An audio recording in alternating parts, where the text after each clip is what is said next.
this meeting to order. Welcome to meeting number 31 of the House of Commons Standing Committee on Procedure and House Affairs.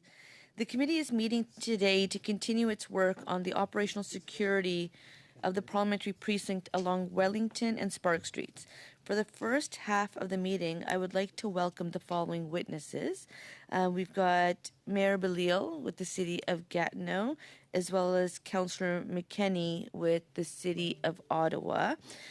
So I will provide up to 5 minutes for opening comments for both of you to address committee. And I would just remind all colleagues and all guests that we are here in regards to a specific study. So if we can keep within that parameter, it would be greatly appreciated. With that, Mayor Belil, bienvenue. À vous la parole. Merci beaucoup, Madame Jagger. Bonjour à tous. Chair, elected officials and members, I want to thank you for inviting me here today, as I fully appreciate the importance of this committee's study on expanding federal jurisdiction for the operational security of the parliamentary precinct. Il me fait plaisir de me joindre. It's a pleasure to be here with you as Mayor of Gatineau. Gatineau is an intrinsic part of the National Capital Region. The federal government, through the National Capital Commission, is the largest landowner in the capital and manages nearly 11% of the territory over both sides of the river. In Gatineau, there are a number of green spaces, significant ones like the Jacques Cartier Park, Moore Farm, cycling paths, and Parc Gatineau, which is a landmark site in the Ottawa region. Gatineau is much more than that, however. It is the francophone side of the capital, our capital. It's where thousands of civil servants work and where tens of thousands live and cross the river every day to serve Canadians. With regard to expanding the parliamentary precinct for security purposes, Gatineau is in favor. Cooperation amongst the various police services is already good. Our services have cooperated for managing cross-river traffic during the pandemic and during the recent truckers' demonstrations. It is important to have a single command center to ensure sound management of events which have an effect on police operations. Laurier Street on the Gatineau side is part of the Confederation Boulevard, a boulevard that is a central part of a loop linking the downtowns of Ottawa and Gatineau. This grand street passes in front of the Parliament buildings, heritage sites, the museums like the Canadian Museum of History, and this is the most visited museum in Canada, and it is in Gatineau. The National Capital Commission is responsible for signage and for the maintenance of the boulevard. There is no problem with management agreements with the City of Gatineau. We would expect, however, that there would be increased federal investments in the case of an expansion, and these agreements must be ensured. And the issue before the government is much broader than that of just security. Once decided, the expansion of the parliamentary precinct will facilitate harmonious and coherent development of the capital. This decision will be a point of leverage for the federal government to take a full leadership role with regard to interprovincial transportation. For Gatineau, we need sustainable, good transportation for facilitating travel, including across the river. Population has almost tripled since 1970. We now have more than 1.4 million people in the Ottawa-Gatineau region, and this growth will continue. However, no interprovincial transportation has been strengthened or added in 50 years. Our public transport, in particular the tramway project, must go across the Portage Bridge and take the Confederation Boulevard on both sides of the river. This is an important infrastructure project, and the people of Gatineau support it. The creation of a common public transit bureau at the National Capital Commission will assist in planning interprovincial links between Gatineau and Ottawa, including the tramway. The issue of governance is a major point. I stress the importance that we give to the leadership expected from the federal government, in particular the National Capital Region, which must assume the role that it has been given, and to be the main contact point for the various stakeholders. I am happy to see a long-term plan, integrated plan. The Commission is planning on creating a transport loop across both sides of the river, and I think that this is intimately linked to the expansion of the parliamentary precinct. We are lucky to be able to work together to create a network at a time when the planet is trying to combat greenhouse gas, and we also must get money for the dollars of the taxpayers.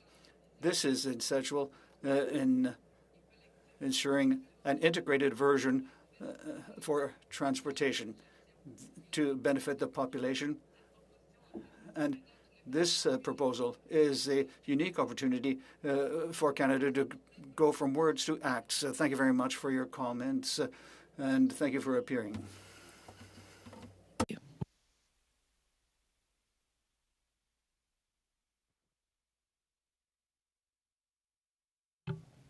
Councillor McKenney? Thank you. Thank you, Chair, members, for inviting me to speak with you today. As you may know, I am the City Councillor for Somerset Ward in the City of Ottawa, and am currently serving my second term. Prior to being elected, I was the direct strategic advisor to the Deputy City Manager at the City, giving me a perspective on the administration of city policy and operations. I've actually also worked on Parliament Hill. I was an assistant to two of your former colleagues, the Honourable Ed Broadbent and Paul Dewar, both of whom represented the area where I now serve. That area, Somerset Ward, extends from the Rideau Canal west to the light rail tracks that separate Little Italy and Chinatown from Hintonburg, and from the Ottawa River south to the Queensway. It is the heart of Ottawa and includes Parliament Hill and many federal buildings as well. I'm guessing many of the restaurants and other businesses that many of you often patronize while in Ottawa serve those residents. These residents that I represent are also your neighbors. They're your shopkeepers, your servers, your store clerks, and much more. And during the recent occupation of our downtown, they suffered. Let me just take a minute to expand on that. You, I'm sure, may have seen the extreme disorder that occurred on Wellington Street, but unless you took a walk a few blocks further south, you may not have seen the rest. And it was pure chaos. The compounded result of multiple daily acts of aggression in our downtown neighborhoods made life unbearable for most residents of Centertown. Many residents left their homes. Some families sent their children to stay with relatives. My teenage daughter was forced to stay with friends after I received direct threats to my safety that identified our home. And you may ask, where were our police? Well, they were protecting Parliament Hill.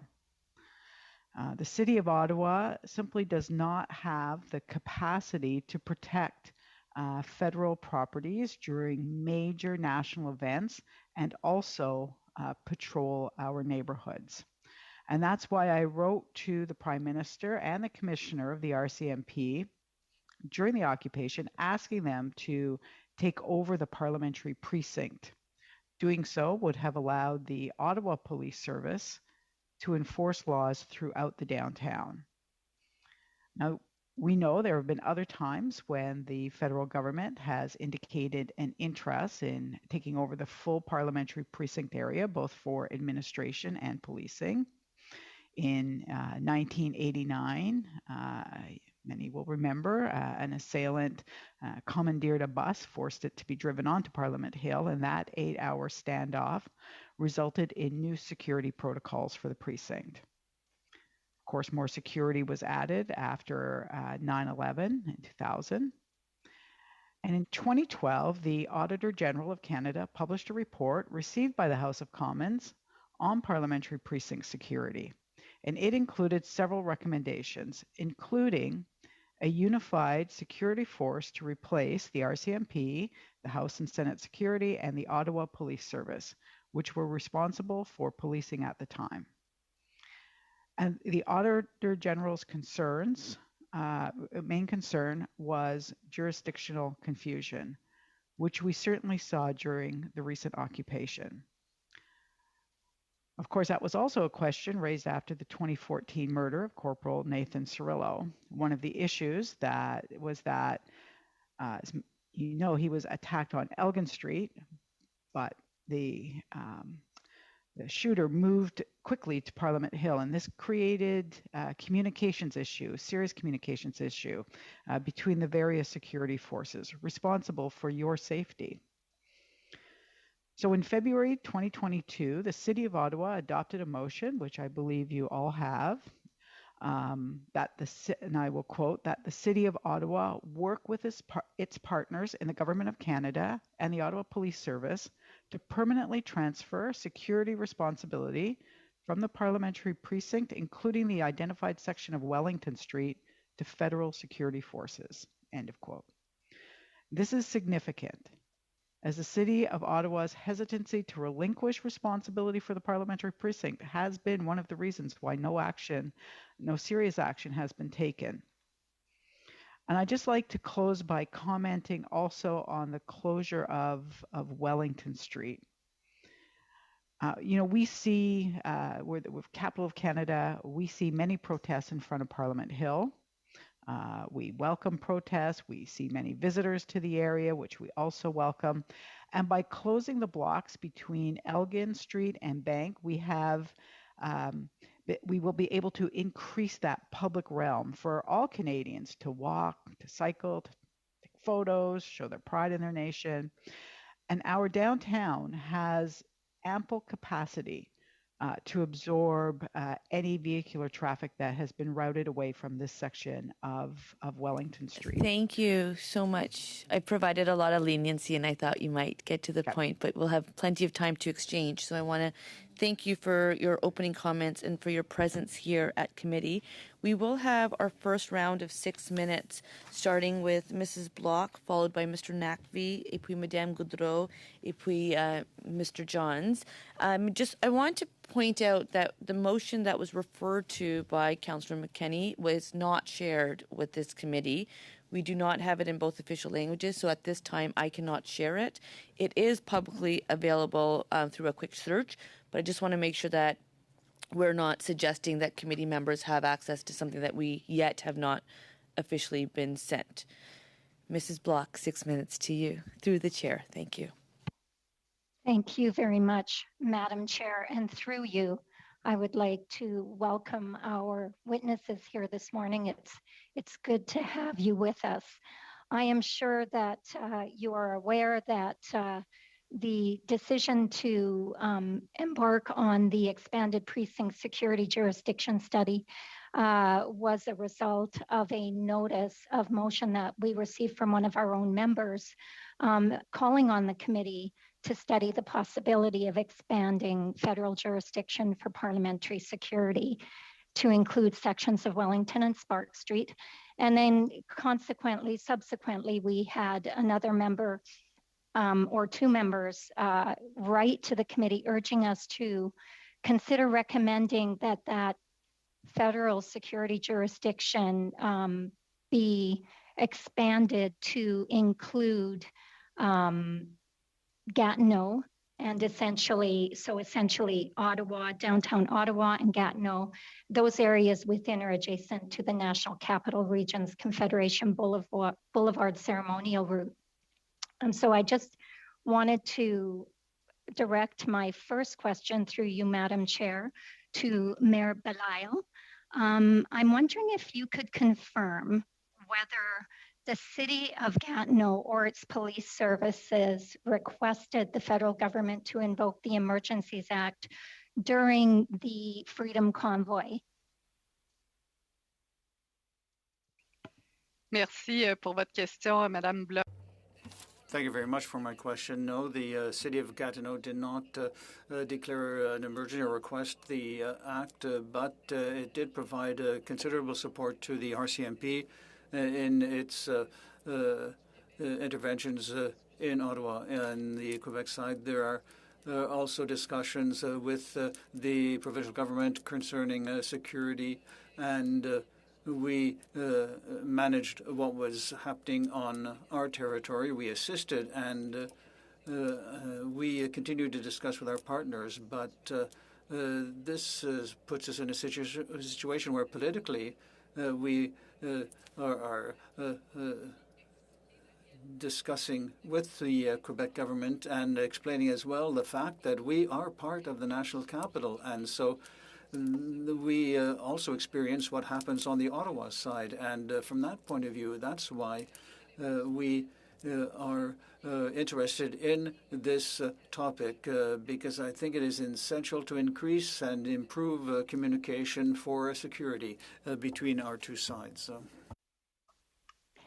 Thank you very much. Again, through you, Madam Chair, to Her Worship. Your police chief did tell us earlier this month that during the Freedom Convoy protests, your police service was able to plan and act accordingly based on existing lines of communication among police agencies. And I think I just heard that you would share that perspective from the answer that you gave me earlier. So I guess what I'm wondering is, do you agree or believe that we need to create more jurisdictions here in the area that we are talking about? Merci. Effectivement. Thank you very much. Indeed, we believe that for the issue of security on Laurier Street, by expanding this perimeter will increase security, and Gatineau requests that the federal government recognize that we are already involved in managing Laurier Street, and if there are any additional expenses, that should be discussed in the context of a protocol. But I think that we've shown, the recent events have shown that this kind of a cooperation is essential. Thank you very much. Madam Chair, through you, I would now like to direct a couple of my questions to Councillor McKenney. I note, Councillor McKenney, that you are a mayoral candidate potentially in the upcoming fall election. And having been a town councillor and mayor of a small community here in Saskatchewan, I know that we have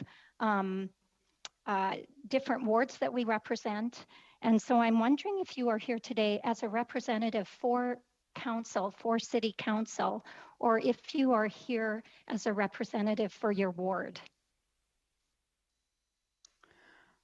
Thank you. Thank you for that question through you, Chair. Just want to make sure that I understand. So I am here today as a representative for the ward, for Somerset Ward as a city councillor. You are correct. I am registered as a mayoral candidate, but I continue to be the councillor for Somerset Ward, was in January, February, continue to be, and that is the perspective that I bring here today. Thank you very much. I appreciate that. So to both Her Worship, Mayor Bilal and Councillor McKenney. Where do each of you stand on the proposed routes for Gatineau's tram line into Ottawa? And I guess I'll follow that up with just another question, and then I'll turn it to both of you.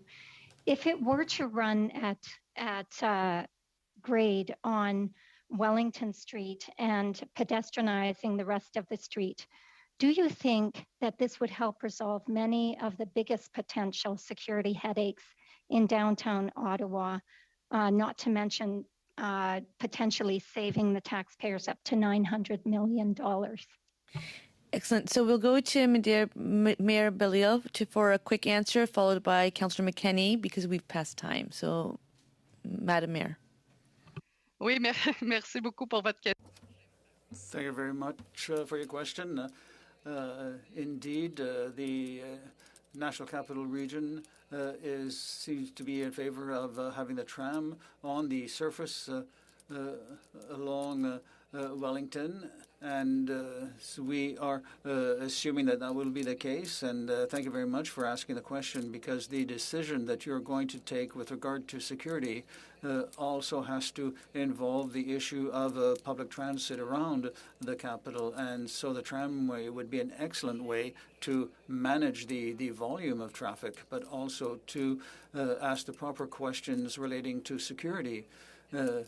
And how will the tramway route affect security? And think that it's the federal government that has authority for the bridges that will be across and for the traffic around Parliament. So that's how we see the tramway project. Thank you.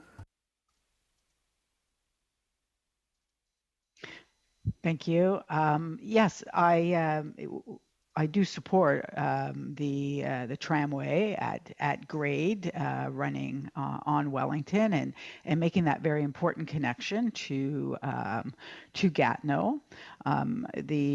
When one of the motions that I moved on the Wellington closure did specifically when it talked about closing the street to vehicular traffic, it was very specific to note that we would still want it to maintain transit, and by transit, it's the tram that we had in mind.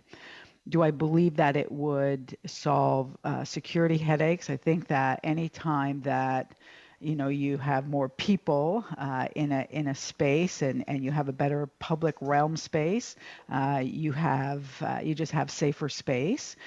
Certainly, I don't believe that alone would preclude us needing to expand the parliamentary precinct. However, I don't see how that would eliminate the need for that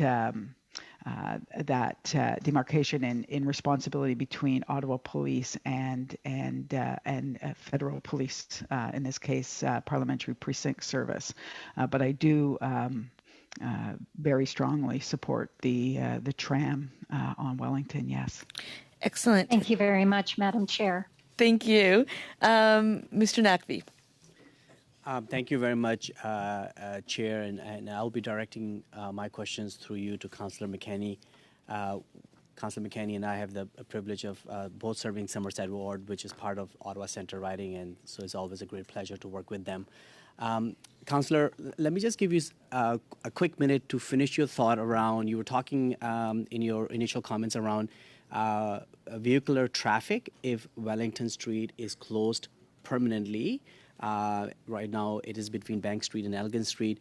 What do you think is going to be the impact in Centretown, in the downtown area, as a result of that closure if it's made permanent? Oh, thank you, Mr. Naqvi. Yes, through you, Chair.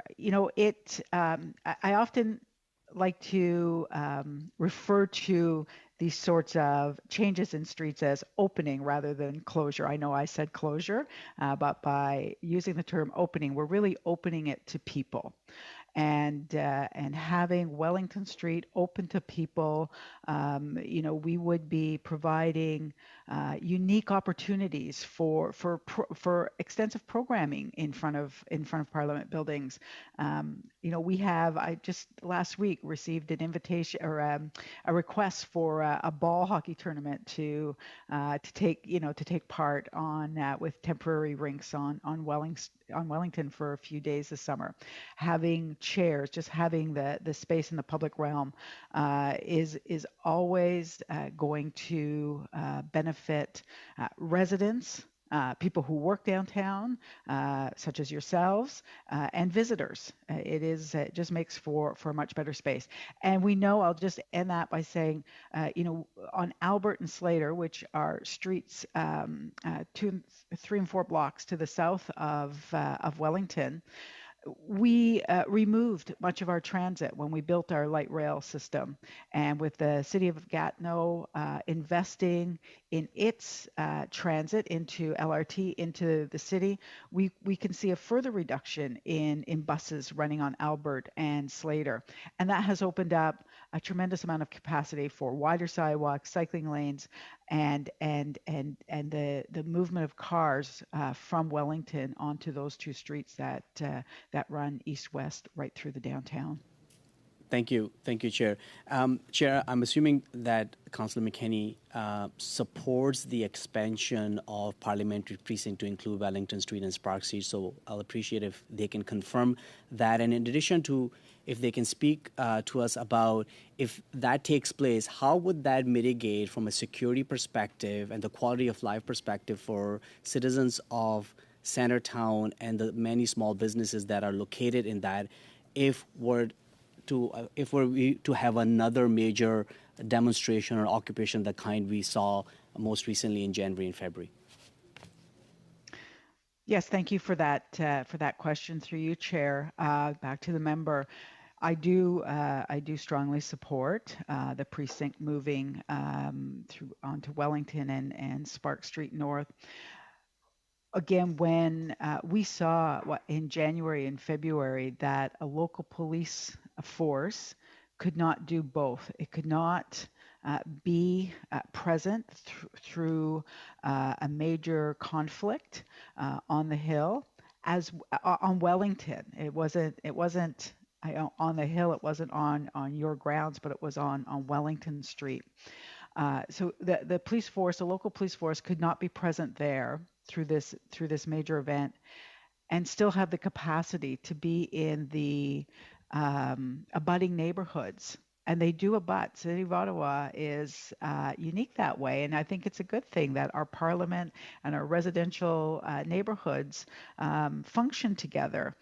But at a time like this, it meant that police were not available to residents to be able to respond to safety concerns, and that is, I believe, what led to much of the chaos and much of the aggressions and the threats that we saw in our residential neighborhoods through the occupation.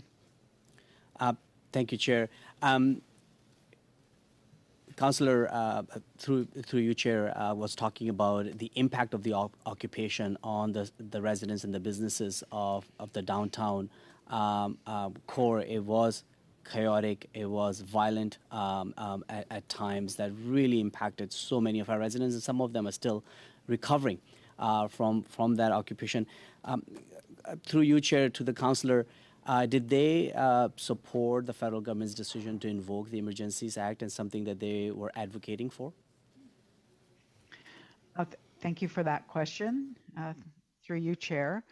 Yes, I did. I supported it when the City of Ottawa declared an emergency, and also the province. By the time we arrived into the 3rd week, it was clear that without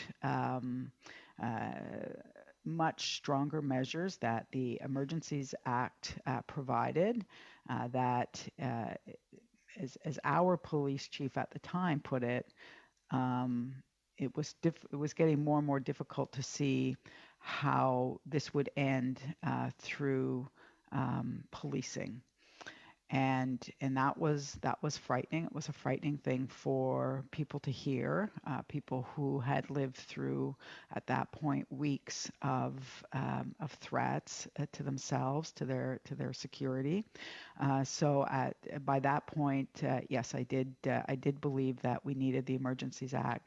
I would say that, you know, had we had in place what we're looking at today, where the federal government responded to the area that, you know, that could be part of the parliamentary precinct, including Wellington and south to Spark Street North, it would have certainly mitigated much of the chaos, I believe, early on, and perhaps then we would not have needed the Emergencies Act.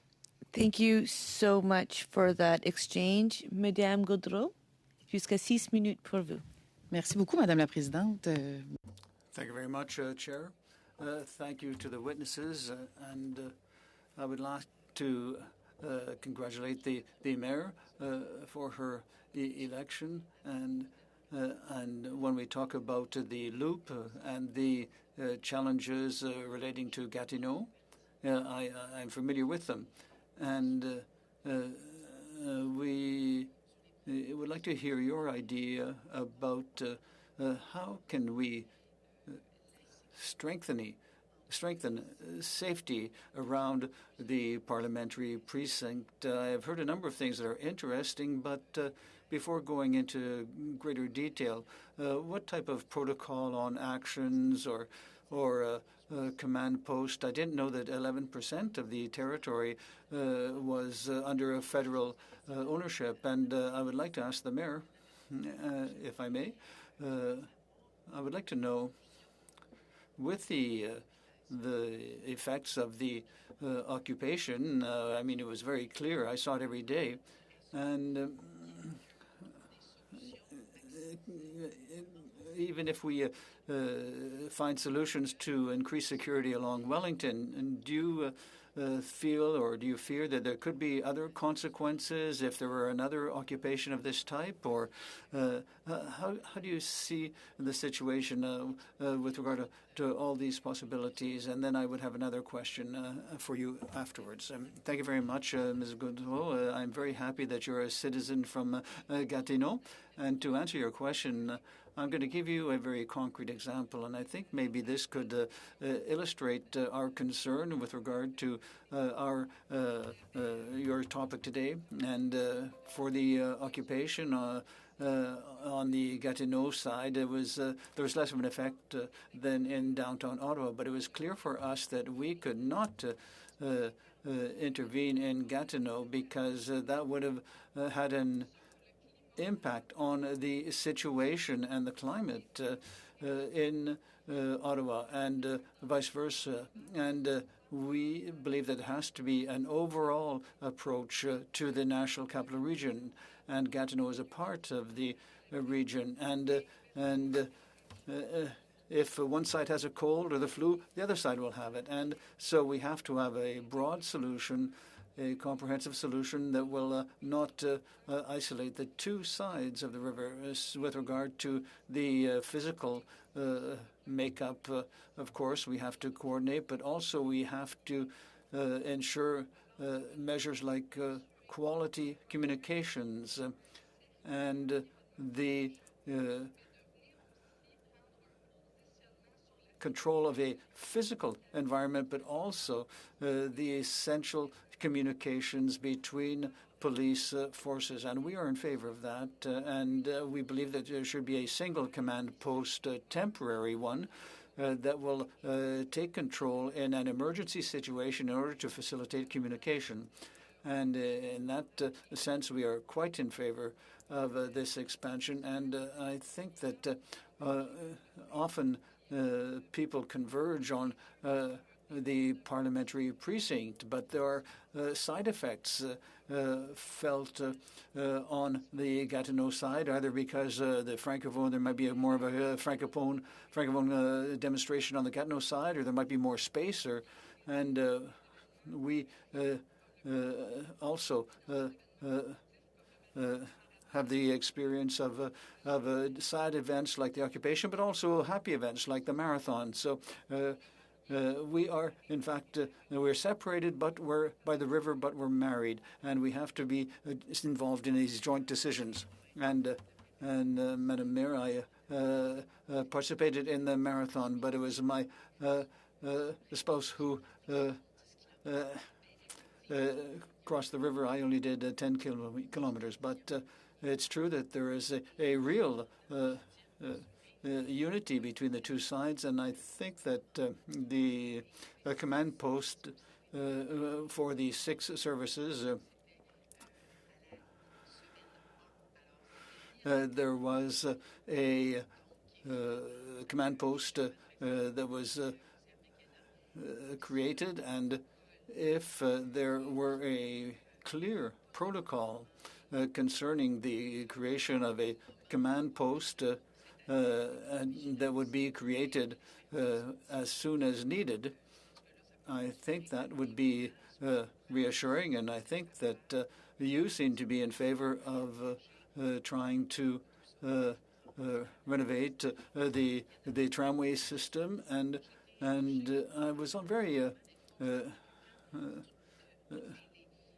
interested to see that the time, the energy that have been devoted to a single event means that the regular daily activities are severely affected. And do you think it's the same thing? Do you think that this could spread outwards? People that come to demonstrate around Parliament, that could have effects or spread to the other side of the river? And do you think that a command post, a single command post, would prevent these types of problems?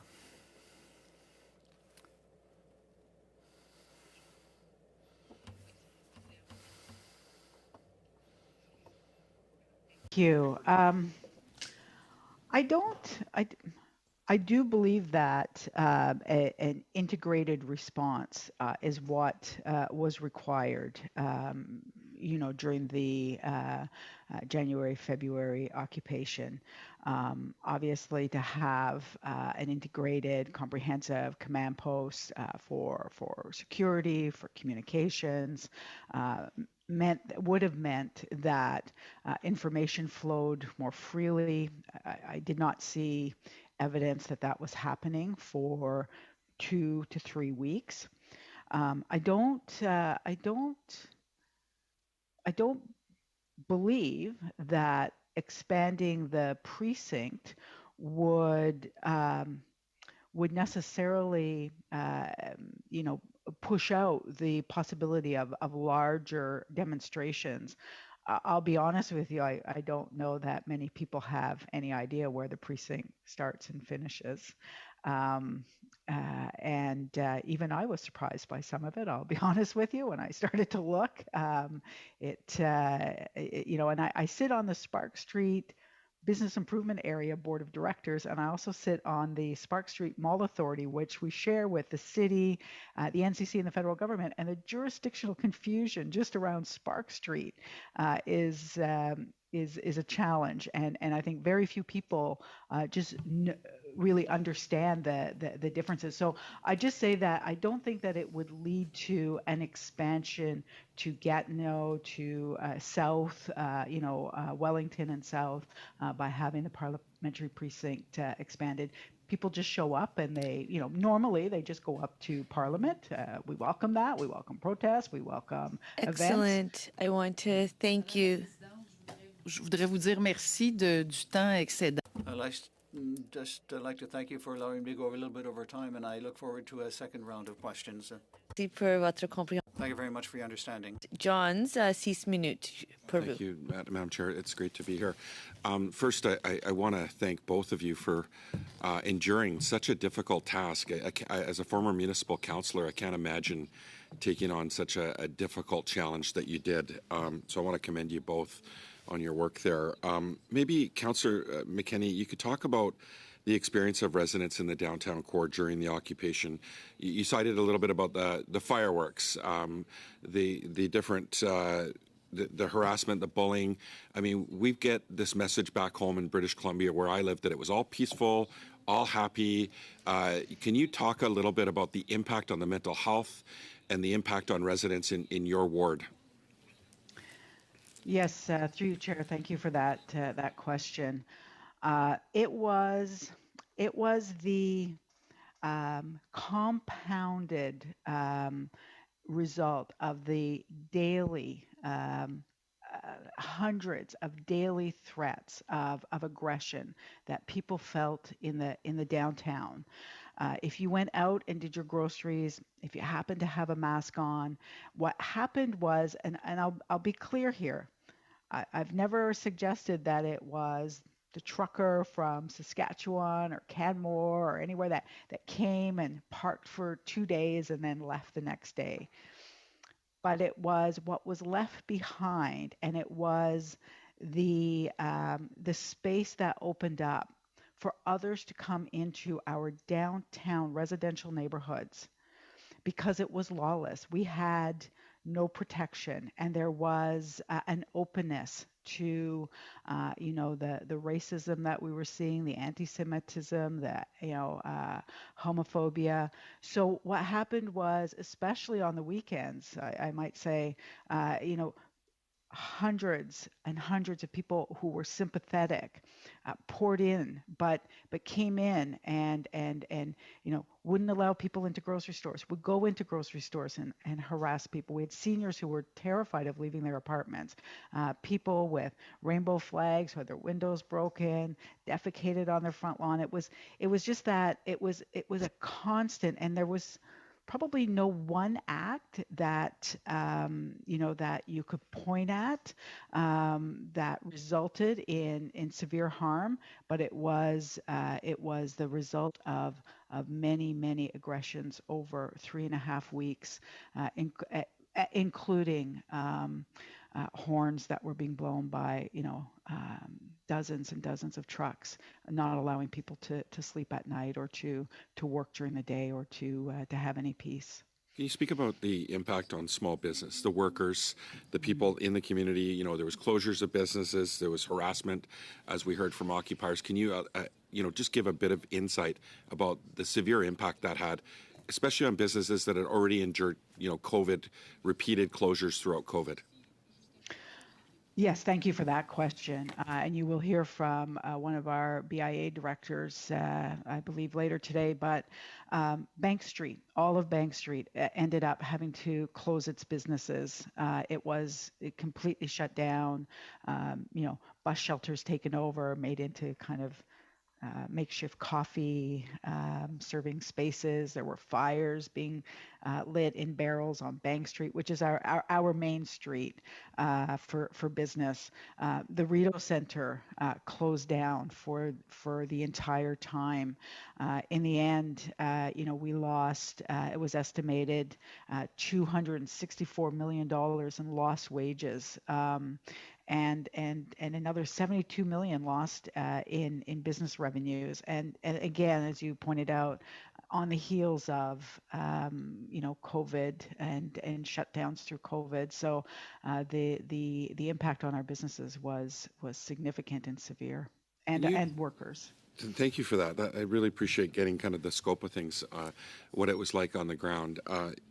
In terms of, you talked about your council supporting and invoking the Emergencies Act. Can you speak about the consultations and conversations with local Indigenous communities around the invokement of the Emergencies Act? Yeah, thank you for that question. I'm not able to. It was the mayor that invoked the Emergencies Act, so it wasn't, and he has the full authority to do so. So that was not an issue that was brought in front of council and discussed and debated on. Yeah. Okay. I mean, but ultimately, it was supported by the city of Ottawa, the province of Ontario with the Conservative premier.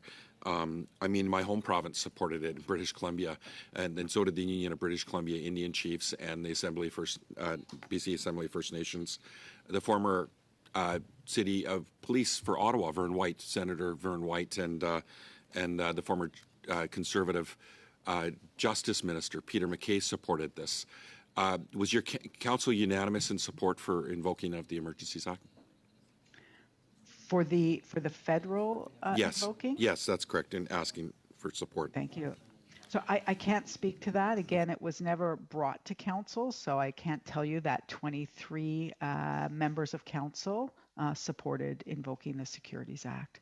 Can you talk about the importance of closing Wellington Street for the effects on, in terms of overall, the long-term transportation and tourism? I know you've been a huge advocate for cycling, and you've got quite the cycling network that's got a pretty big gap on Wellington Street.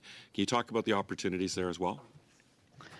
Oh, absolutely. There's always been great opportunity. Well, before what happened in January, February, and again, it benefits the city. It benefits visitors to Parliament.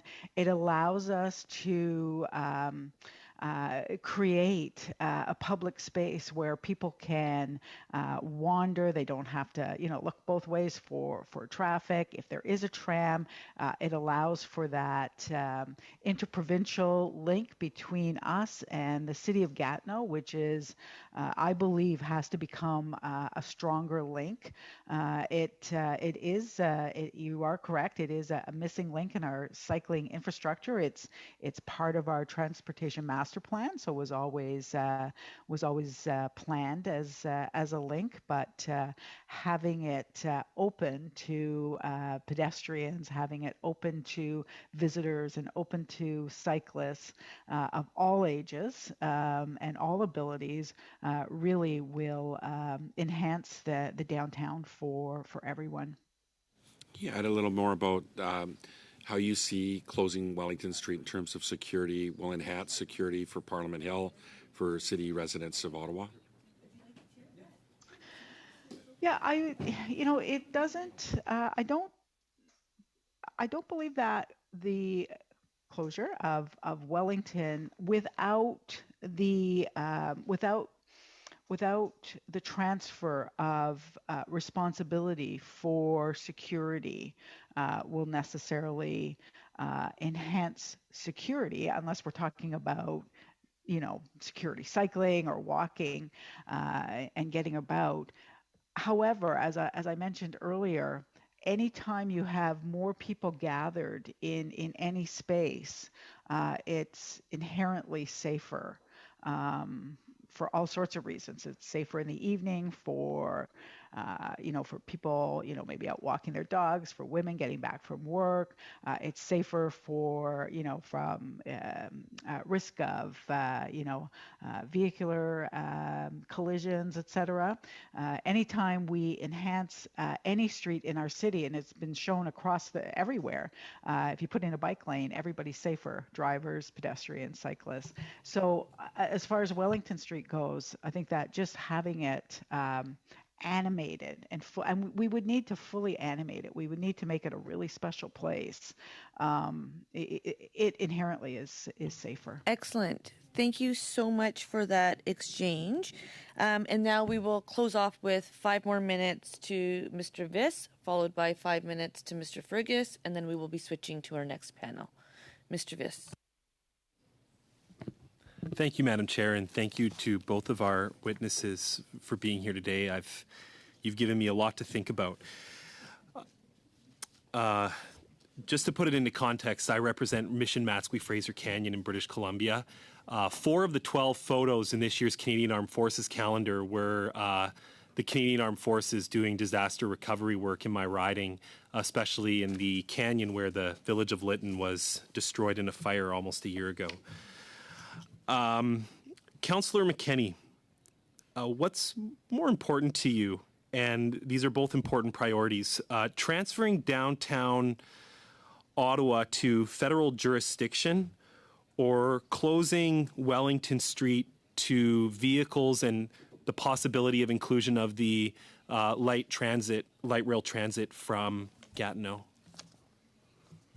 What would be your top priority? Thank you for that question. I'm not sure that I can tell you that one is more important than the other. I think they both are exceptionally important for different reasons and for similar reasons. So I couldn't tell you which one is more important. They both go hand in hand. Yeah, I asked that question because we very well could come to a conclusion at this study where Wellington Street is shut for security reasons, but federal jurisdiction is not transferred. And that's something we as parliamentarians will be dealing with. I remember in the news the letter you wrote, which was quite bold at the time, on February 3rd, when you asked the federal government, as the elected representative for the downtown, for the Somerset ward, that the federal government and the RCMP assume full operational control of Parliament Hill and the parliamentary precinct so that the Ottawa Police Services can be deployed into the local neighborhoods to restore peace and enforce our laws. Was your criticism also directed at the Parliamentary Protective Service and the work that they were conducting on Parliament Hill during the early days of the convoy protests?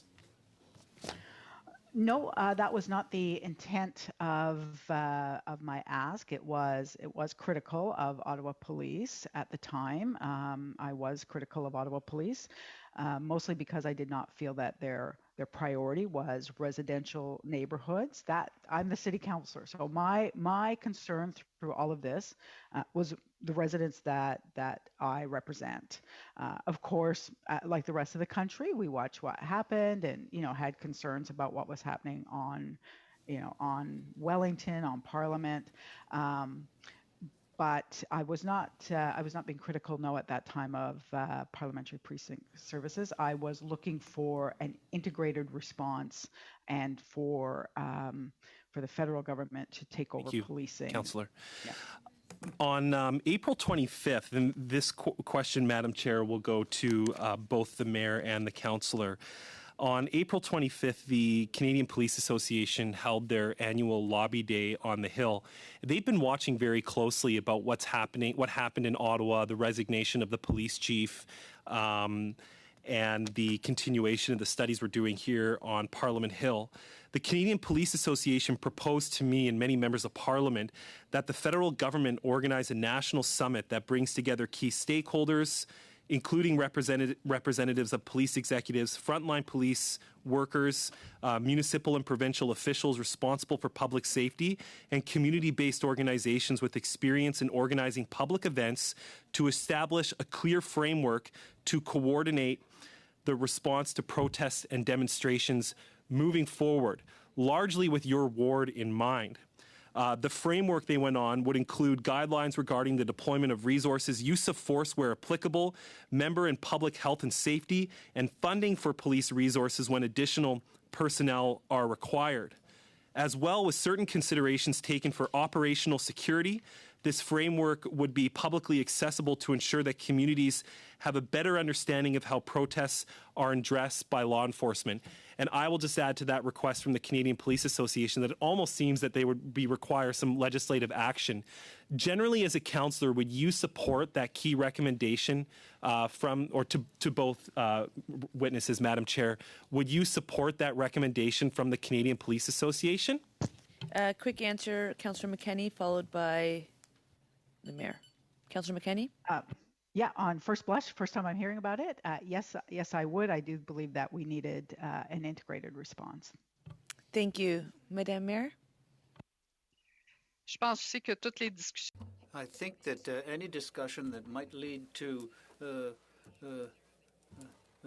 proper and shared interventions would be positive. And thank you very much. And now, 5 minutes for Mr. Ferguson. Merci beaucoup, Madame la Présidente. Thank you very much, Chair. And I'd like to thank the witnesses. Of course, I have questions for our mayor of the great city of Gatineau.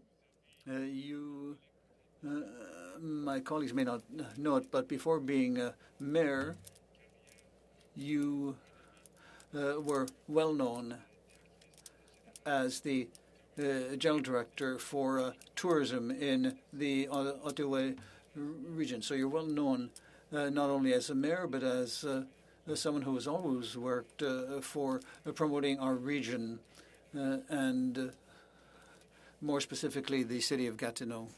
and in the National Capital Region. And I'd like to ask you a question. During the occupation, we saw the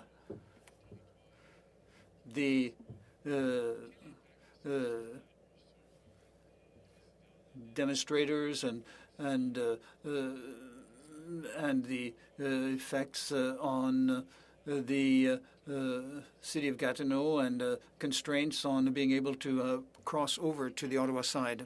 Of course, for the citizens who lived close to the river, of course, they also suffered the effects of the occupation, and of course it was a bit more complicated to try and cross the bridges. And I said when I started, we have thousands and thousands of federal civil servants who live on this side of the river, and the consolation prize is certainly that we are still working in a hybrid format often, so that there was less traffic than there normally would be, but it was difficult for us on our side of the river as well. So this is why I stress that it is essential that have a broader vision of this cross-river jurisdiction in order to clearly define a response to these kinds of situations. Madam Mayor, Laurier Street and the Alexander Bridge were closed, and this is the ceremonial street, the Confederation Boulevard. Do you think that, and as you said in your presentation, do you think that we should study how the parliamentary precinct should have a role in guaranteeing the safety and security of this route, and also for the passage of the tramway between Ottawa and Gatineau? Absolutely. I understand that this committee is above all looking at security questions, but we cannot ignore the impact of these decisions on other factors that concern our cities, including transportation, the tourist visitors, and we already have nearly 2 million people from Ontario, mostly from Ottawa, that go from Ottawa and Ontario to go towards the Gatineau Park. And so this is something that we have to take into account as we think about the security and safety issues around Parliament. But if we expand the federal jurisdiction, there will be an impact on transportation, on tourism, and I stress that this is one of the parts of planning that we must take into account. And with regard to maintaining this kind of loop with the Confederation Boulevard, I remember that 5 years ago you organized the picnic on the Alexander Bridge, and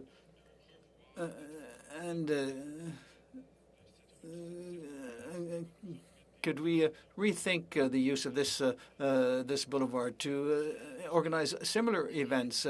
I'll take off my hat as mayor and as a tourism leader. I think that Gatineau Park is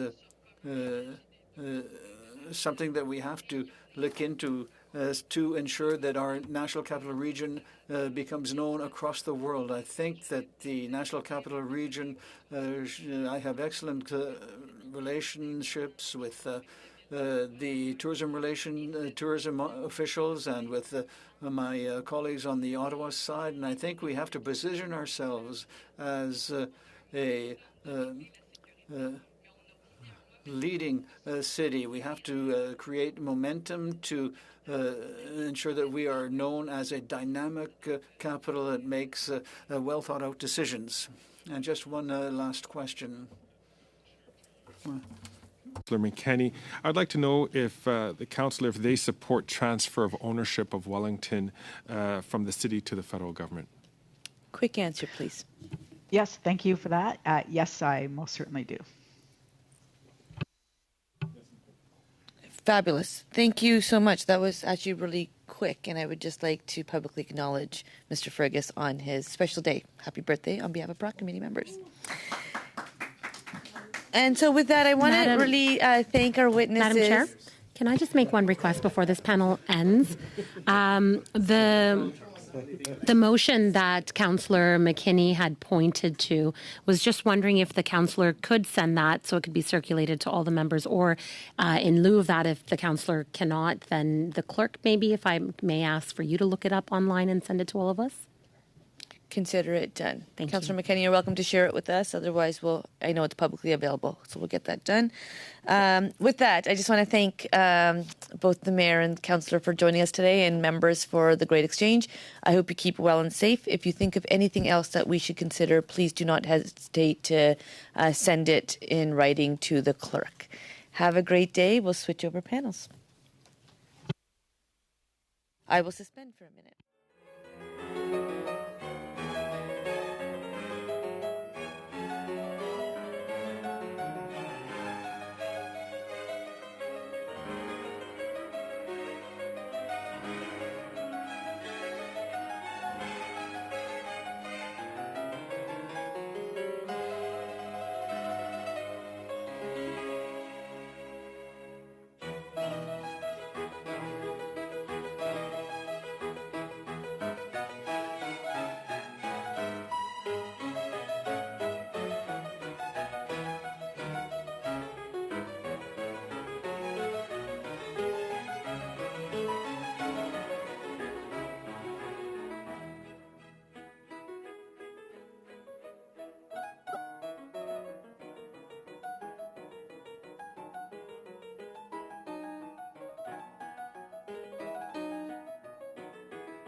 Deuxième partie de notre réunion. I would like to begin again. We have the following witnesses: Mr. Claude Royer, the Alexandra Bridge Coalition; Mr. David McRobbie, as an individual; Christine Redmond, Bank Street Business Improvement Area; and Mr. Plamondon, supporters of the Loop.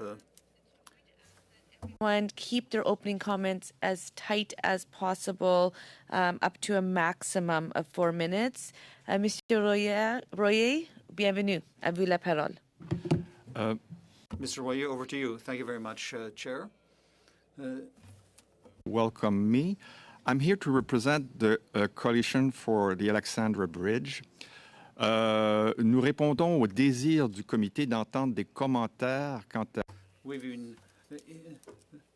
We are invited to reflect on the expanding the federal jurisdiction. Our association has been created following the decision to destroy the Alexandra Bridge in 10 years, which has not been based on a wide analysis of the objectives and the effect on automobile traffic. We are an interprovincial and multidisciplinary organization. We work in the areas of heritage and environment, and the plan for the national capital wants the Confederation Boulevard to be a part of a loop joining the two sides. Wellington Street without traffic would lead naturally to Alexandra Bridge. These were integral parts of the Confederation Boulevard circuit and loop. I would recall that the Alexandra Bridge was an important bridge, 120 years old, and is famous throughout the world. The point is recognized as an important National Historic Site by the Canadian Civil Engineering Society, and it was a modern bridge at its time, and it is often one of the bridges most seen in pictures of the city. And it takes 40% of transportation between the two sides of the river. Our position is to modernize this historic infrastructure. We want to prioritize public access, and we note that only 10% of traffic crossed the bridge before the pandemic. And the decrease in traffic across the bridge would decrease the effects of, for example, salting during winter. And the closing of the loop would be a concrete solution. And this is coherent with the principles that have led to the renewal of this side of Wellington. And we can integrate the existing structure into a distinctive and coherent transport loop. And we have met with Public Works, and the bridge is one of the 10 most threatened historic sites in the country. Public Works has revealed that it did a parallel study on the bridge, but the study did not invite participation from the coalition, and the parameters of the study were not published. We asked the committee to include an interprovincial tramway line in plans for Wellington Street and ensure that the plans are compatible with the creation of a tramway loop that includes the Alexandra Bridge. And finally, we would encourage Public Works to initiate a transparent study of the preservation of the bridge. Thank you very much. Perfect. Thank you. Mr. McRobbie. Welcome. Good afternoon. My name is David McRobbie. I'm a registered architect in Ontario and Quebec and founding principal of McRobbie Architects and Interior Designers and a fellow of the Royal Architectural Institute of Canada. For the past 30 years, our office has been located at 66 Queen Street in the heart of Ottawa's downtown core, 2 blocks south of Parliament Hill. While recognizing concerns regarding the security of the parliamentary precinct borne out by events of this past February, I will leave it to others appearing before this committee who are more qualified than I to discuss security challenges on the Hill and the ways in which to rectify them. My presentation will focus on the timely opportunity before us to resolve these challenges and in the process to create an urban design legacy that transforms Wellington Street from a congested, unregulated thoroughfare for cars, trucks, and buses through the heart of our national capital to a generously landscaped pedestrian promenade befitting a G7 capital. Establishing the eastern and western limits of the Wellington Mall will depend on inputs from security specialists, traffic consultants, landscape architects, and civil engineers, to name a few. My purpose today is to describe a vision which can align their interests in a common cause. That is to create a superior urban space which protects valued physical assets and human beings within the parliamentary precinct while integrated within the fabric of the national capital. You are likely aware of the federal government's recently concluded architectural and urban design competition for the Parliamentary Precinct Block 2. This important contribution to operations of Parliament will see a substantial investment in new construction and renovation of a collection of office buildings on Wellington Street from Metcalfe to O'Connor Streets. While fronting Wellington Street, the envelope of this redevelopment will extend south to Spark Street. In essence, PP Block 2 will formally comprise and enclose the fourth face of Parliament Hill, established by the centre, east, and west blocks. Defining the southern edge of the Hill's open space parade ground, PP Block 2 would be well served if its buildings fronted a Wellington Mall rather than a congested, unsecured thoroughfare for cars crossing the Hill. The Wellington Mall could produce a superior urban promenade with ample space in its 30-meter cross-section to incorporate numerous amenities for pedestrians and cyclists. It would include a bi-directional tram link between Ottawa and Gatineau over the Portage Bridge, employing electric-powered, low-threshold vehicles for barrier-free access, similar to those found in numerous urban European capitals. And while the introduction of electric-powered low-threshold vehicles between Gatineau and Wellington Mall would ease the impact of the over 200,000 daily commutes between Ottawa and Gatineau, the greater vision could be to extend the tram line beyond the Wellington Mall to create a transit loop encircling the Ottawa River Basin, using both the Portage Bridge and the alignment of the Alexandra Bridge. The loop would provide hop-on, hop-off access for citizens and visitors to the national capital, linking, in addition to federal offices, sites of cultural and historic interests like the National Gallery of Canada, the Museum of History, Byward Market, the War Museum, and Victoria Island, to name but a few. In conclusion, this vision is of a generously landscaped pedestrian promenade incorporating transit and cycling, shaded in summer, brightly lit in winter under a canopy of trees over its length. The Elgin, Metcalfe, and O'Connor Street intersections could each feature urban-scale illuminated fountains, public art, sculptures, and other symbols of Canada and its capitals. Currently, a congested thoroughfare for cars, trucks, buses, bicycles, and pedestrians during morning and afternoon commutes, Wellington Street is a facility that serves no one well and compromises the security of Parliament Hill. Removing this car and truck and bus traffic could showpiece 21st century public transit technology while creating a spectacular and memorable urban space for residents and visitors to our national capital. Thank you. Amazing. Welcome, Mr. McRoby. Really well done. The race is tight. Ms. Ledman, over to you. Up to 4 minutes, please. Thank you. My name is Christine Ledman, and I am the Executive Director of the Bank Street Business Improvement Area.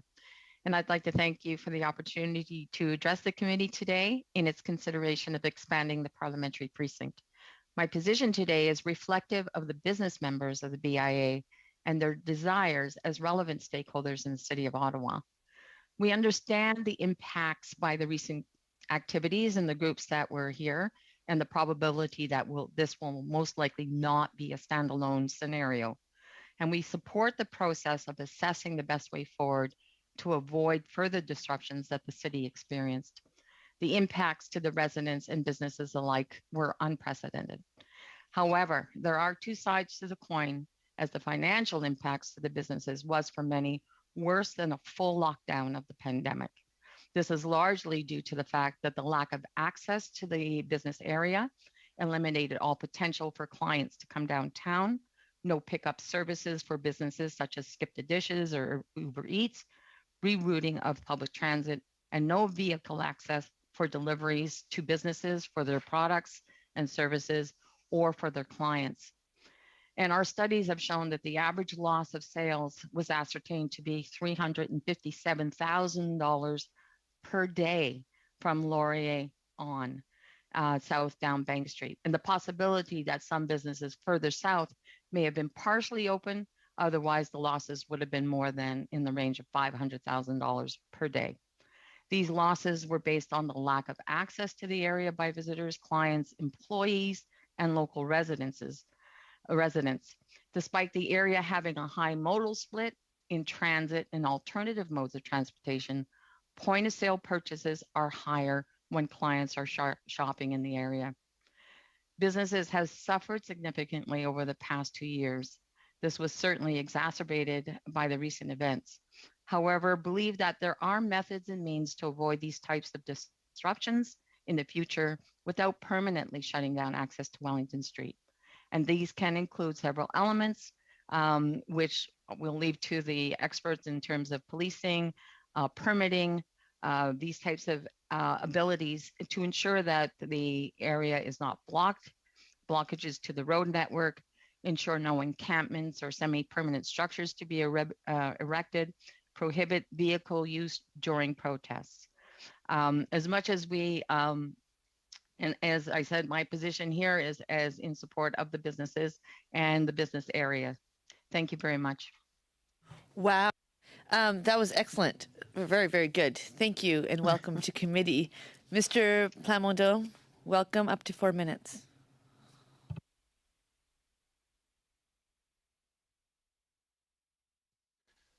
Okay, I'm unmuted now. Madam Chair and honorable members, adding Wellington Street to the parliamentary precinct is not a new idea. It is not a complex idea.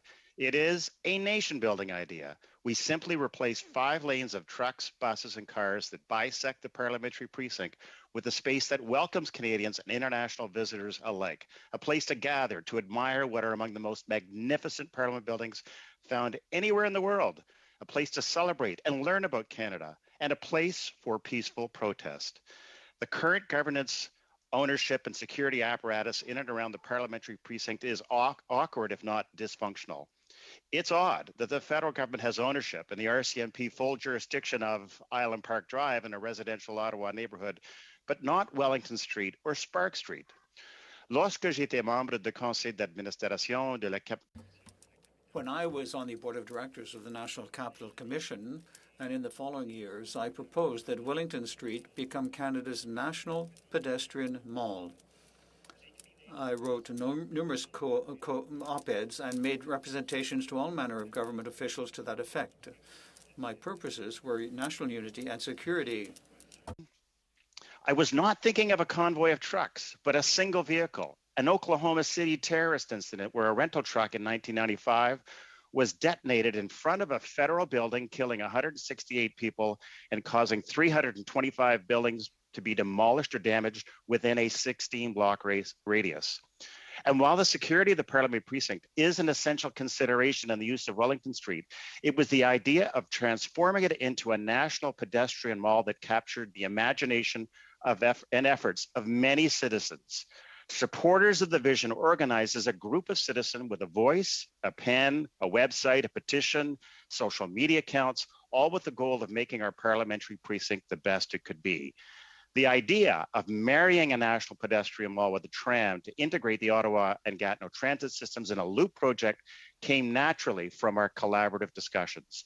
The transit loop carries tremendous benefits for those who live, work, and visit our national capital region.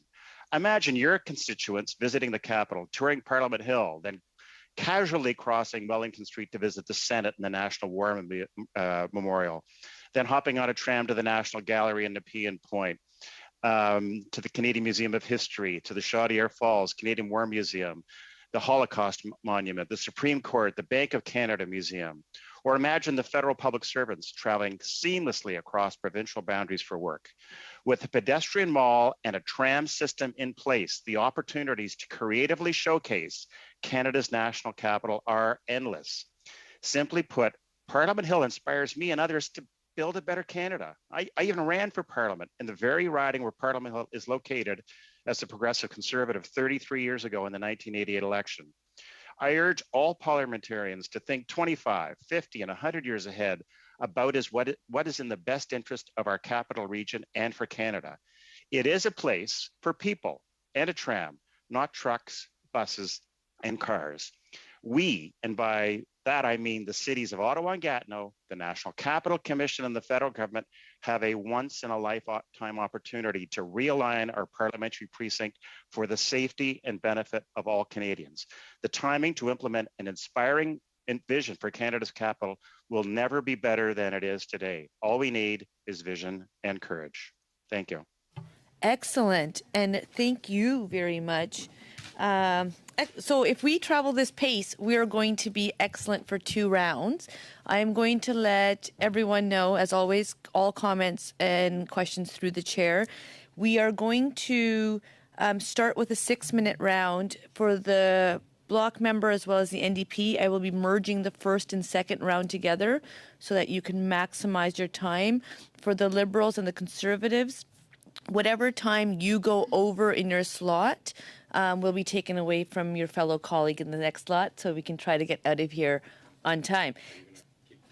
And I'm going to keep a clock. And just for our guests, if you can try to keep your answer about the same time as the question or comment, that would be great. And if witnesses are providing important information that's not repetitive, I will not take that time away from the member. I'll make sure that you're compensated for it, just so we can continue to flow.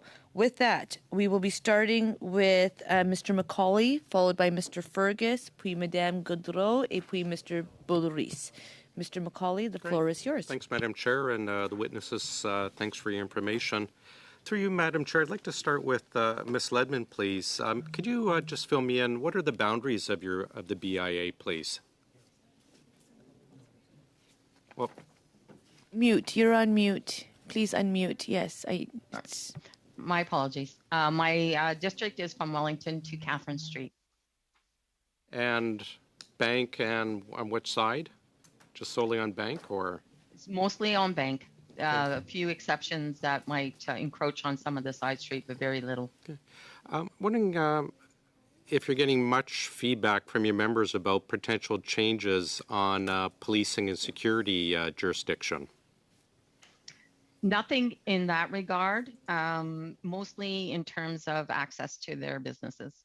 And what feedback are you getting about perhaps the changes being proposed, shutting down Wellington and others? I used to live in Ottawa. I live in Edmonton, and I know our downtown has been severely affected by the COVID shutdowns, but also general problems that Ottawa shares with homelessness and drugs and crime. The proposed changes, what is that going to do to your members? This is the concern, and by the businesses of shutting down Wellington, losing access to their businesses, and particularly those that are closer to the parliamentary precinct. They suffered significantly during the protests and the occupation. And as I said in my comments, it was worse than a full lockdown on the pandemic. The impacts to them financially and business-wise, to their employees, because it was significant, I guess, aggressive nature in terms with some of the people. Yeah. But at the same time, I think that their concern is more about access to their businesses so they don't suffer anymore. Right, and I understand those concerns, and I think we have to realize, I mean, this hopefully is a once in a lifetime situation, and that the city, especially the policing, have learned about how to prevent such things. But these changes will be permanent to your members, are they not? So I'm more concerned about what the members are thinking and the businesses are thinking going forward with these changes, not as much what happened in a 3-week period. although difficult as it was, I don't foresee that happening again anytime soon. But these are permanent changes. Are they mostly concerned about the loss of traffic coming through Wellington, the loss of people coming into the area? Some of the witnesses seem to be pushing that changing Wellington over will create a lot more traffic for downtown businesses. Are your members seeing the opposite? Yes, well, my businesses don't agree with the closure of the street. I have to say that over the course of the last 2 years, I have closed down Bank Street in order to enable access to pedestrians and so on. And the drop in business, because we had done studies before and after, there was a slight drop in business to the area when we did the street closure. Concerns from the public about access to the area, lots of complaints. So closure of a street does create a lot of concern to the businesses, anxiety, and also to the public because they don't feel that they can get down there easily. It is not, they have to renegotiate. People want easy, comfortable access. And that's the way, I mean, unfortunately, I've been doing this for 30 years in BIAs, and this is the general feeling, parking, access to the business. And fortunately, vehicles, people do travel mostly by vehicle to come to shop. And point of sale purchases are much higher when people are in their vehicles. Right, and it sounds like, what's proposed is almost a 24-hour-a-day permanent construction closure and blockage. Councillor McKinney, earlier seemed to have kind of the opposite view of what the constituents and the people in the area are looking for. Like, have you had these conversations with City Hall or with the local councillor? Well, the local councillor sits on our board, and unfortunately, sometimes residential concerns and business concerns don't necessarily align. And certainly in this particular case with the businesses, they are not in alignment with the closure of Wellington Street. Can you just give me a ballpark again through you, Madam Chair? Thank you. Just ballpark on what crime has been like the last couple of years along Bank? Is it getting better? Is it getting worse? It is getting worse.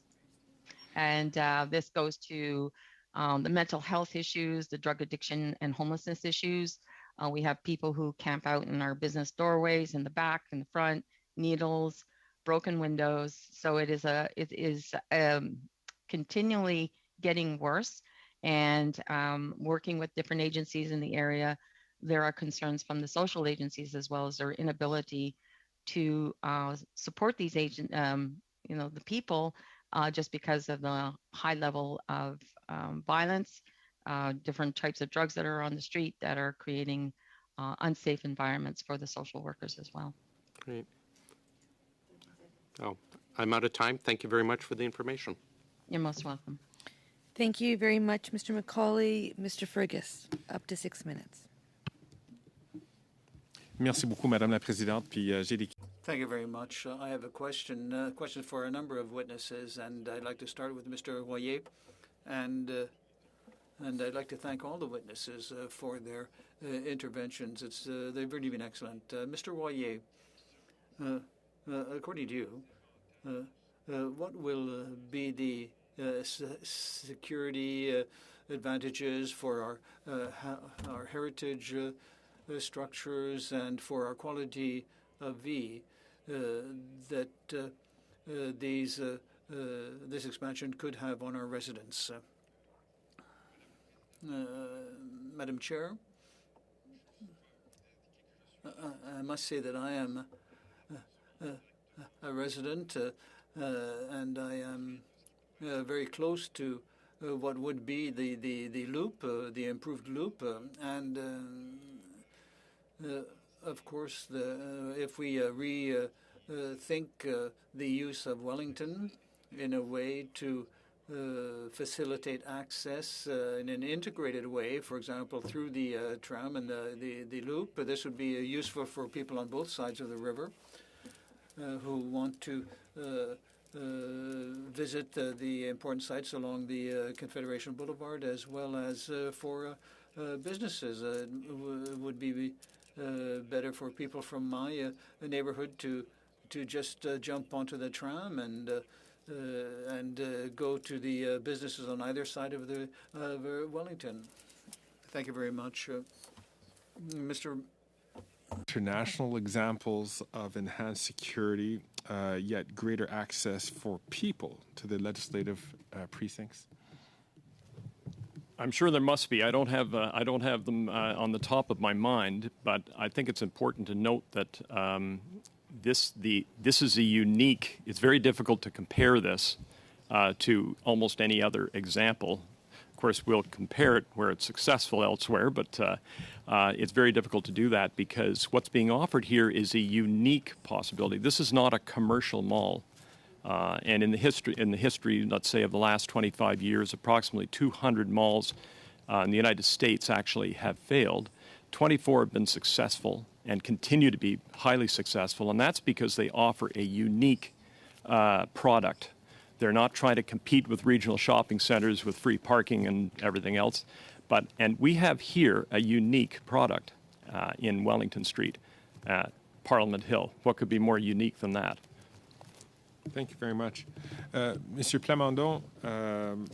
Mr. Plamondon, as you... Not new. Why has this not happened before? And why is it different now? So, I mean, that's a very good question. It is an old idea to have a tram that, connects the National Capital Region. And I think, one of the big challenges has been the fact that, our National Capital Region comprises 2 cities, 2 provinces, the National Capital Commission and the federal government.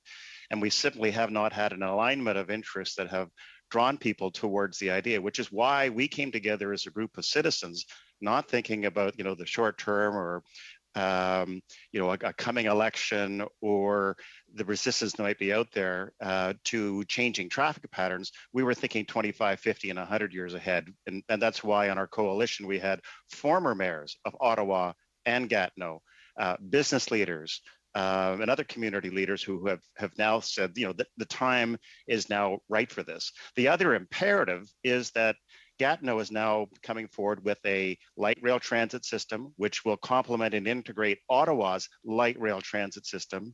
So now we can create harmony.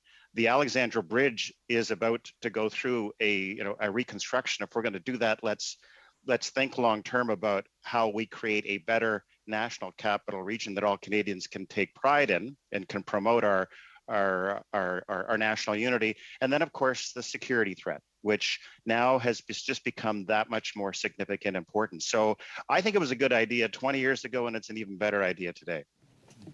Thank you, Mr. Plamondon. Madame Ledman, just a couple of questions. I believe from your testimony, you had indicated that you've been working in the BIA field for the past 30 years. Was I correct to understand that? I'm sorry, Ms. Ledman, your phone is on, microphone's on mute. Yes, I'm sorry. Yes, that's correct. Are you familiar with other BIAs such as the King Street Business Improvement Area in Toronto? I am. I understand from some research that there was an initial opposition of the BIA to the removal of parking on and car traffic on King Street in favor of a tramway. And I also understand that 6 months after they had started that project, that the BIA had changed its mind and realized that the revenues had grown. Is that your understanding as well?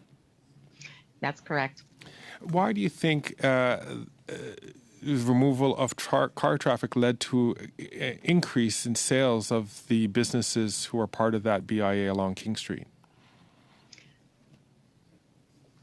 I don't have an answer to that. I would assume that a lot has to do with the local supports that those areas provided.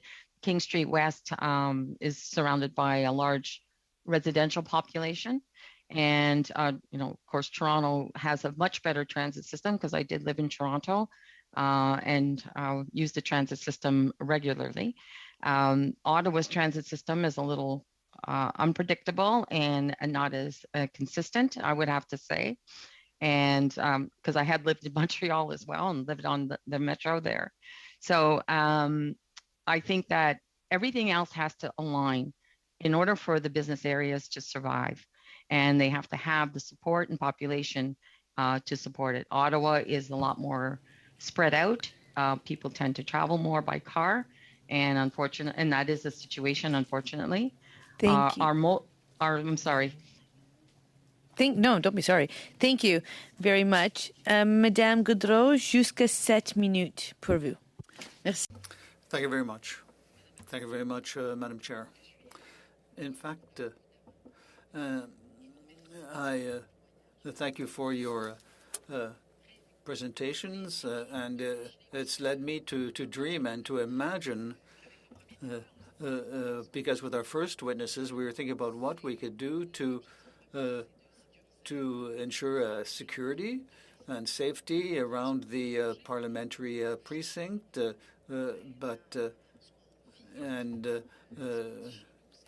what we say now, this is an important challenge. There are proposals, there are various responsibilities that must be dealt with regard to parliamentary security, but I have the impression that what we're hearing today is an excellent demonstration that we can have a harmonious approach. But I'm a bit sad to hear that there is not enough transparency with regard to any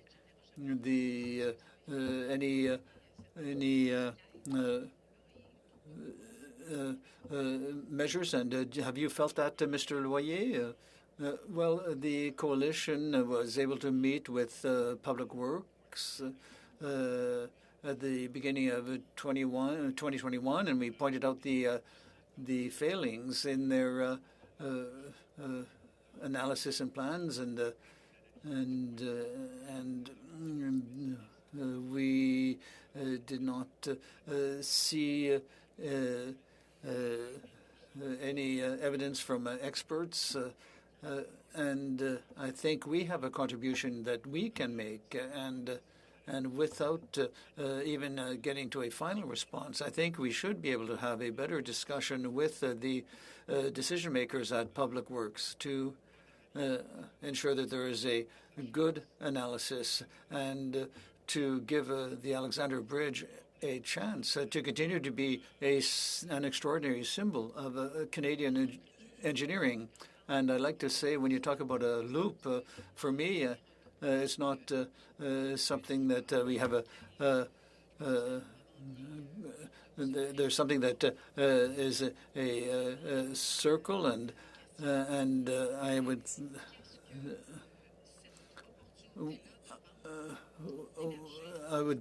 like to ask you how the expansion of the parliamentary precinct. I mean, Mr. Royer, you're an expert. You've made proposals. Why would this kind of thing be positive for us here in Ottawa?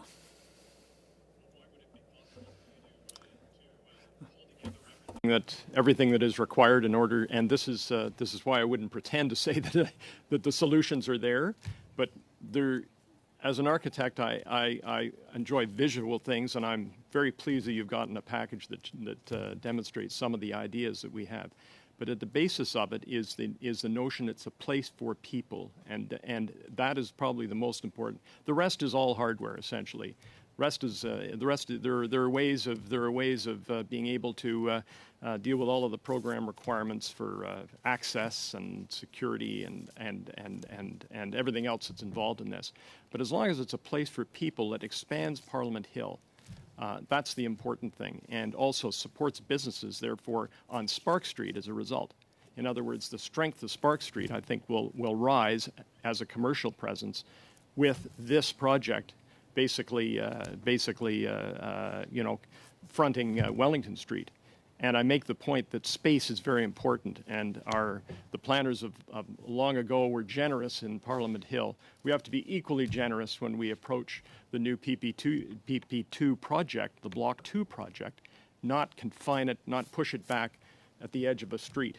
It should contribute to this mall, and sorry about the long-winded answer. C'est parfait. C'est parfait. No, that was perfect, but I can see that we can't leave the current space if we're looking at tourism, for example, and this is something that's very important for the national capital. And I'd like to ask Mr. Plamondon, when you mentioned that initially there were a lot of concerns, and not really with regard to demonstrations, but any other illicit act or problem, when there are a large number of motor vehicles. And even though our objective may be to open up the creation of one authority and these conflicting responsibilities and jurisdictions, and I think that we have to find a solution. And how could making this area more accessible, pedestrian, how will that affect security and safety? You refer first to how do we find solutions in the complexity of the jurisdictions.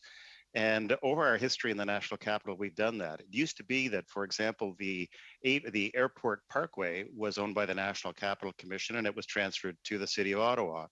What I see to create simplicity here is simply for the City of Ottawa to transfer ownership of Wellington Street and Spark Street to the federal government. So then, we do not have confusion around jurisdiction, around planning, around security. There's total and absolute clarity. So I think, and then we have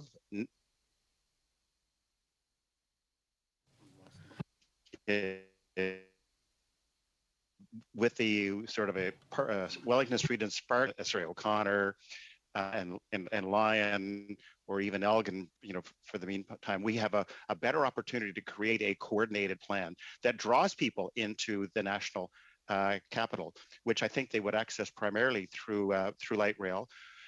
There's really no parking on Spark Street Mall. There's no parking on Wellington Street at present. Most of the parking is into the office towers and in the streets before you get into the parliamentary precinct.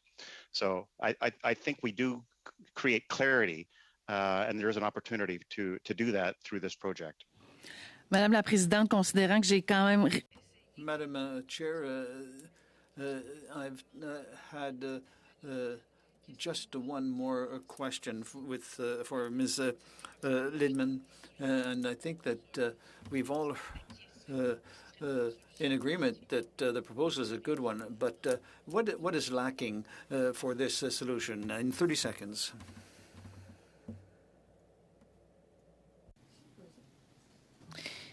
Ms. Ledman, are you with us? Yes. Yes, I am. I'm sorry. I didn't understand the question. J'ai peu de temps, Madame la Présidente. Ce que je peux demander... I don't have much time. Ms. Liedman, what is missing in succeeding in this plan? Because right now we seem to be in agreement that we want to see this expansion. What is lacking, though, in what's proposed? The question, because I don't speak French that well. C'est pour ça. Do you not have translation, Ms. Ledman? No, I don't. Okay. On the bottom of your screen, you should be able to pick English, and then you would be able to have translation for the whole meeting. So that is noted. We will get perhaps the question to you and ask you to maybe submit an answer in writing. How is that? That's perfect. Thank you. Perfect. We will be moving on to Mr. Boulerice. Jusqu'à 7 minutes. Merci, Madame la. Thank you very much, Chair. I was here to be here today. I've been living in Montreal for 30 years, and I've seen various governments profoundly change the city. They've controlled the traffic. They've created pedestrian zones. They've added public transport, and that has changed the quality of life for residents. And I'm very enthusiastic when I see this proposal for the national capital. But I would have a question for Mr. Royer. You were talking about this loop and no car traffic. And I'm in favor, I would say, but I wonder if that would be socially acceptable. Is it something that we could undertake public consultations to explain what other options might be? Yes, and indeed. As in any decision, any analysis, there should be public consultations, and these consultations were not undertaken for the current choice made by Public Works. And to the extent that, once again, the bridge is only used by 10% of the automobile traffic, and during closures for maintenance, there have not been a lot of complaints from people from the aisle or for either side of the river. And I think it's the pedestrian traffic that's more important. And I would point out that in the replacement plans, it's not clear what would be the effect of losing this link for pedestrians. And I think this what will be the effect on both sides of the river. And Mr. McRobbie, an expression that I like is that we should never waste a crisis, because a crisis is also an opportunity to do better. And I think that's the situation we find ourselves in. And we want to have a unique product, a place for people. But the vision that you have, when we look at Wellington today, and you can see that we can put a tramway in, we can plant trees, but Wellington is a very majestuous street, but there are no businesses, really, no services along Wellington Street. And for pedestrians, locals, or tourists, how can we make this a more attractive and living street? Is to not be too concerned about the length of Wellington Street and how to program events for people through that length. This is the forecourt of Parliament Hill. One has to think in the north-south direction as much as the east-west, and also the linkages to the War Monument, to the National War Monument, and to other features in the immediate area.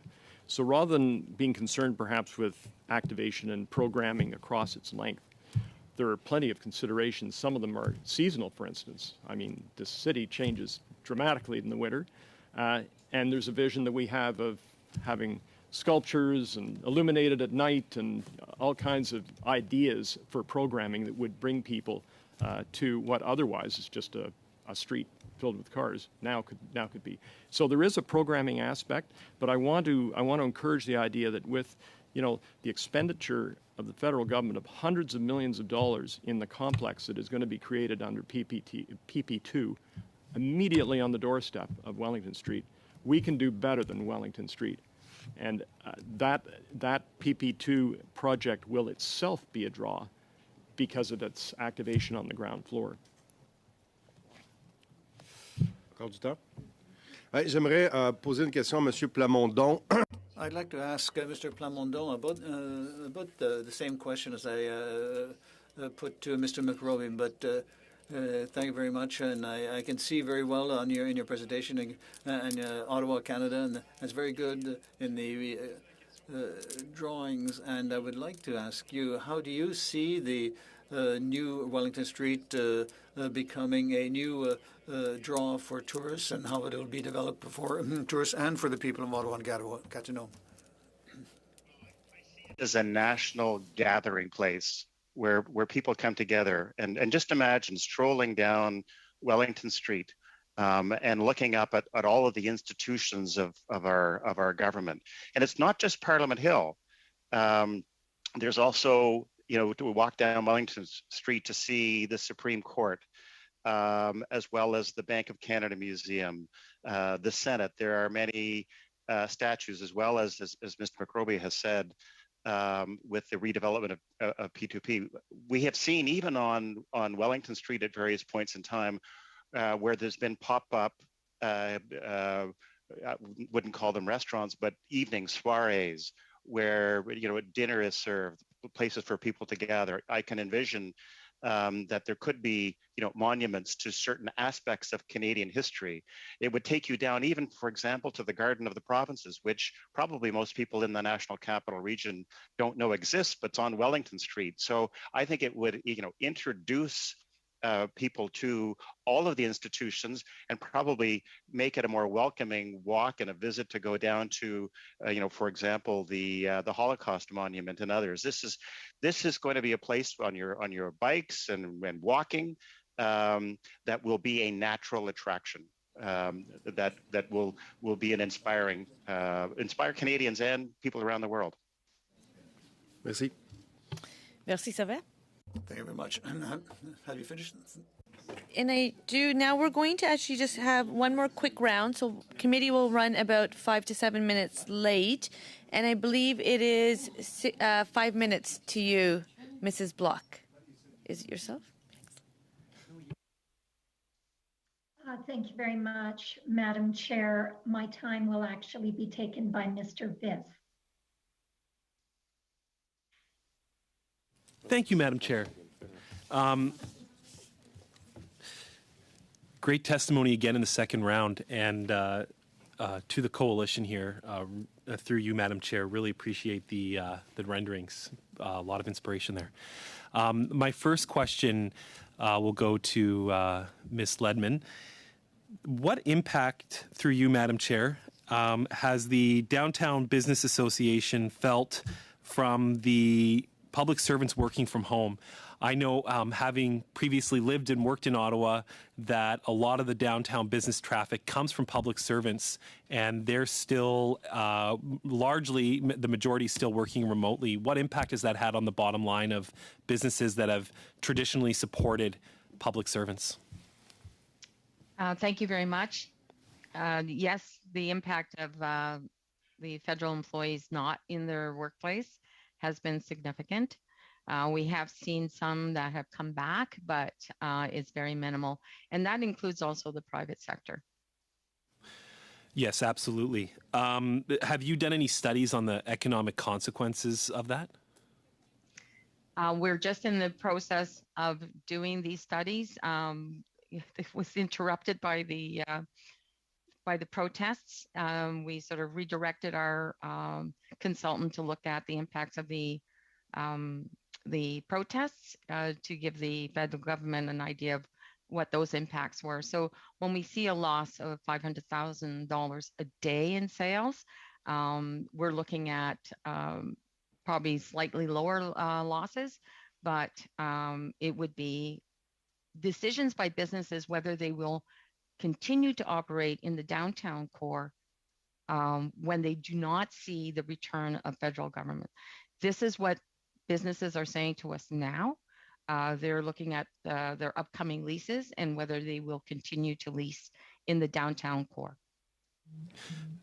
Thank you. To Mr. Royer, have you done, through you, Madam Chair, has any analysis regarding the costs of upgrading the Alexander Bridge been completed?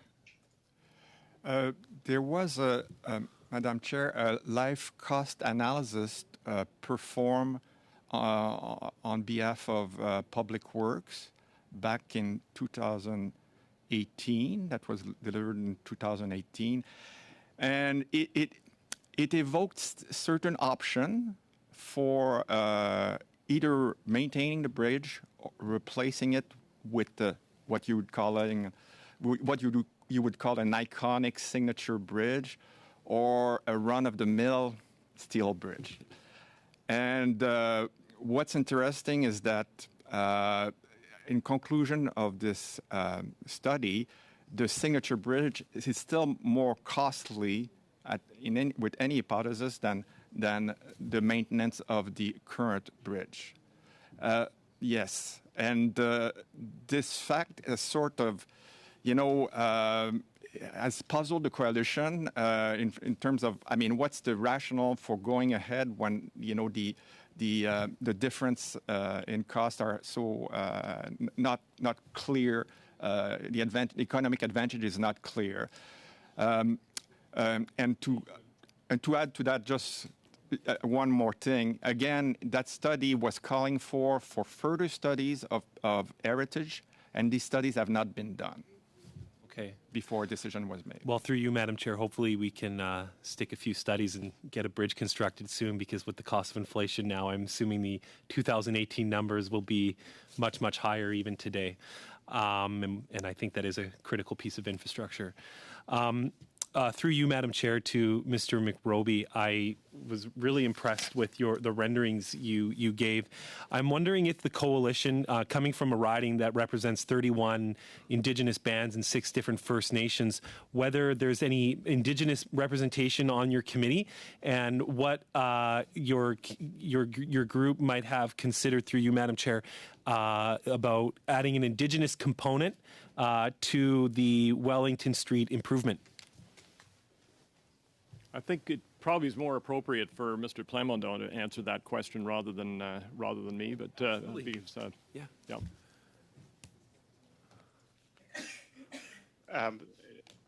Through you, Madam Chair, yes, we have reached out to Indigenous communities to get their views on the parliamentary precinct. I would say that there is not at this point any consensus or necessarily alignment on this particular project itself, but there is ongoing discussion and making them aware of what the vision is. Excellent, and thank you. Mr. Nakvi, 4 minutes to you. Thank you very much, Chair, and through you, I'll ask my first question to Ms. Ledman. The purpose of this study is to see if we expand the parliamentary precinct or not. That does not necessarily mean whether Wellington Street will be closed. And the idea is to help ensure that we don't have the kind of occupations in the future that we just saw recently that, according to you, had a dire impact on our businesses. The Bank Street BIA will be supportive of taking any steps necessary to mitigate future protests that are disruptive to businesses? Definitely. We feel there is integrated approach that can be taken. We were every day on the phone with local councillors, police, other politicians at every level throughout the whole process. And it was soul wearying in terms of the impacts it was having, and had a great, I think, emotional and mental impact on our members as well. So we would be supportive of finding methods in order to ensure that the democratic right to protest is still there, but it has to be in an integrated approach and organized in a way and so that that the city and other agencies have an idea of what to expect, and so they can prepare in advance and not react as opposed to what happened in the past. Great, thank you. To Mr. Plamondon, through you, Madam Chair, a lot of the ideas we've been talking about and your great vision around nation building seem to be a little long-term in nature. Wellington Street is closed at the moment. What would you suggest could happen right now, immediately, to make Wellington Street more dynamic and more attractive for people to come, especially as summer is upon us, and we are soon to celebrate Canada Day? Through you, Madam Chair, this was the subject of an op-ed that I wrote on the Ottawa Citizen about bringing Wellington Street to life this current summer.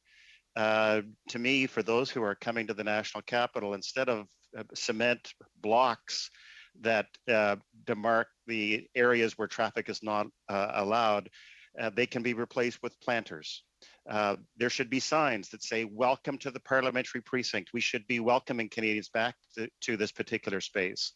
I heard earlier in testimony about an idea of even hosting a ball hockey tournament on Wellington Street, having little pop-up bistros, as the National Capital Commission does at various places in the National Capital Region, Remac Rapids, Patterson Creek. So imagine having a nice dinner at the foot of Parliament Hill, how attractive that would be. There was it for Canada's 150th, a grand dinner hosted on Wellington Street at the foot of Parliament Hill. When tickets went on sale for that, it was sold out within an hour. So this is a place where people want to come. We can animate the space and make it welcoming, and not treat it as a no-go zone, treat it as a place where Canadians are welcome to stroll and to a great place to take pictures from for Parliament Hill and elsewhere. Perhaps, Madam Chair, we can, if we can arrange for that article by Mr. Plamondon to be circulated to the committee as well, I think that would be very helpful, and maybe Mr. Plamondon and I can go for a run on Wellington Street soon as well, since we are both runners. If I have time, if through you, ask Mr. McRobbie a question as well. You've been talking about Block 2, or PP2 as you referred to, which is an exciting opportunity. Most recently, design competition chose a winner. What steps do you think we have to take to ensure that at least the part of Wellington Street in front of that particular block is incorporated in some sort of a pedestrian mall or a parliamentary square, as some people have referred to? Well, I would say that in terms of the planning, it's important that there be breathing space for this project. And that means that rather than just limiting sort of the front or the attachment of that project to Wellington Street, this is part of what we need to do. We need to have more space in order to accommodate a project of that size. It's a multi-building new heritage component which is involved, and some significant space, some significant passageways that go through to Spark Street. So I don't think there's an easy answer to say, fine, we'll just take the frontage of that and somehow widen it or reduce Wellington Street. There's only so much real estate, and trying to reduce Wellington Street for just the facade or the face of that project, I think would be a great mistake. We have to think of the whole way that it interacts with Parliament Hill and the downtown. Excellent. I want to really thank our guests for joining us today on behalf of all committee members. If anything else comes up, please do not hesitate to share that with us in writing to the clerk, and we will make sure it's circulated and considered. With that, I really do want to appreciate the fruitful exchange and everyone's leniency for giving the extra 10 minutes, and I hope everyone keeps well and safe. Until the next time.